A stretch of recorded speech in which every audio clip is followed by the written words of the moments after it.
Hapana, najua mara kwanza mtu mpaka kuingia kwenye mahusiano labda na mmoja wetu ni mpaka wametujua.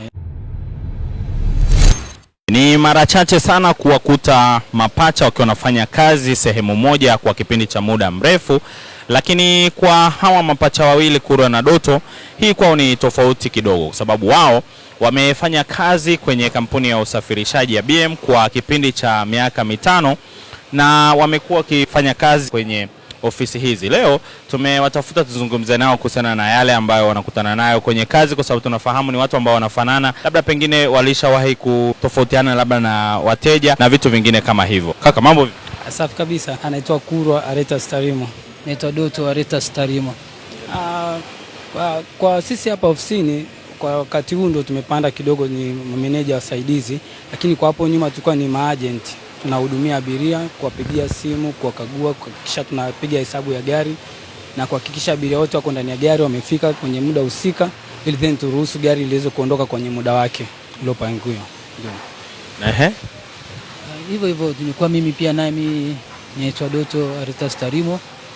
Nilikuwa ni agent kabla ya meneja msaidizi.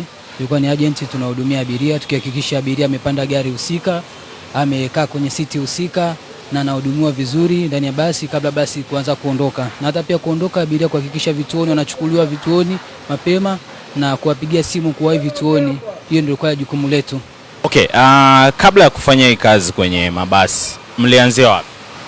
Nafikiri tulitoka tu chuo, tulisoma chuo, kwa hiyo tulipomaliza tulikaa nyumbani nafikiri miezi kama 6. Mimi masuala ya umeme engineering, kwa hiyo tulisomea masuala ya umeme engineering.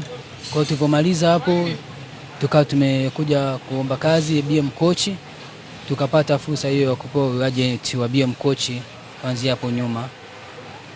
Kwa hiyo tulitumika kipindi hicho kuanzia 2022 mpaka sasa. Ndio tulisoma fani moja, tulisomea kitu ambacho mara kwanza tumeona ni kina idea nzuri au kina tukapata ajira wakati huo. Kwa hiyo tulisomea hicho tukapenda, tukafanya. Kwa hiyo wakati huo tuliposoma tulirudi mtaani kidogo, ajira zilipokuwa ngumu, kwa hiyo tukaamua kuja kuomba kazi kwenye ofisi za BM Coach hiyo 2022. Kwa hiyo tulivyokuja tukapata ajira, bahati nzuri tumshukuru Mungu. Kwa hiyo tukaendelea kufanya kazi ya kuhudumia watu, kufanya huduma zao, kuwasafirisha kutoka Arusha tu Dar es Salaam, Arusha tu Morogoro. Kwa hiyo hivyo tuna miaka mingi, kwa hiyo tunashukuru Mungu. Hata na hivyo abiria wengi wanapenda huduma zetu, wanapenda namna tunavyoonekana, wanapenda tunavyowahudumia wengi sana. Kwa hiyo tunashukuru Mungu kwa namna walivyotupokea na kuna namna tunavyoelewana nao, kuwahudumia, kuwajali. Inatengeneza pia na kutambulika kwa urahisi. Kwa hiyo abiria wengi wanatutambua kwa urahisi kwa sababu ya utofauti wetu. Mapacha tuko eneo moja. Tunamshukuru Mungu, tumefanya kazi kwa amani. Abiria wengi wanapenda huduma zetu kwa sababu ni nzuri, tunahudumia vizuri, tunawajali. Tunamshukuru Mungu kwa hilo. Nachofanyia kazi sio mlichosomea. Ndio. Lakini baada ya kufika hapa kazini, kabla ya kuja hapa tulianza kupenda kufanya kazi kwenye mabasi.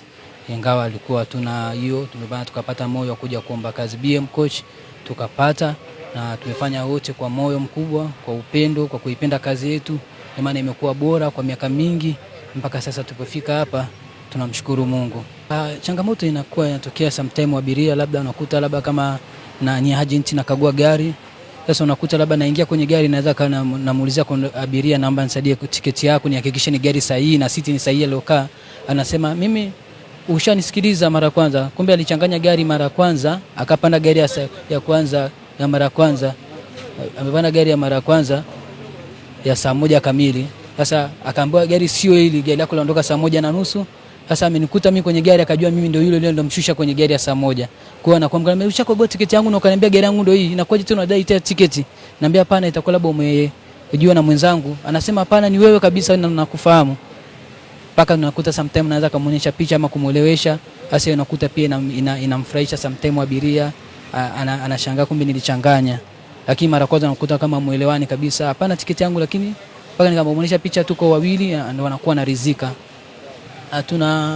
Tunatamani kufanya kazi sehemu moja na tumeshafanya hiyo kwa miaka mingi na tumezoea. na ndoto zetu kufanya kazi BM Coach. Tumependa kufanya kazi ya BM Coach. Hapana, najua mara kwanza mtu mpaka kuingia kwenye mahusiano labda na mmoja wetu ni mpaka wametujua, lazima wanakuwa na wasiwasi. Akishagundua tuko wawili anakuwa na wasiwasi namna tunapofanana, anakuwa na hofia kuchanganywa. Kwa hiyo mwisho wa siku mpaka anakuwa na confirm, ni taratibu natambua, na kwa haraka siku ya kwanza ukituona tunafanana sana, lakini baada ukishatuzoea kana sisi tofauti nyingi unapata kufahamu kama hatufanani. Lakini mara ya kwanza kabisa, siku ya kwanza, ya pili, ya tatu utakapotuona utashindwa kututofautisha, lakini ukishakaa na sisi ukatuzoea ndani ya miaka miwili ukakaa na sisi miezi 6, miezi miwili, unajua tofauti kabisa. Kwa hiyo unakuwa tuchanganyi, kwa hiyo inakuwa ni urahisi tu mpaka mtu anakuwa na kuconfirm, anajua huyu ni fulani, huyu ni fulani, then ndo ana relax mwenyewe, anakubali kwamba okay, sasa na uwezo kuanzisha mahusiano na mtu fulani, ile isitokee kama changamoto kuchanganywa. Na bahati nzuri tunamshukuru, hatuna tabia ya kuchanganya mabinti, kwa hiyo tunamshukuru Mungu kwa hilo.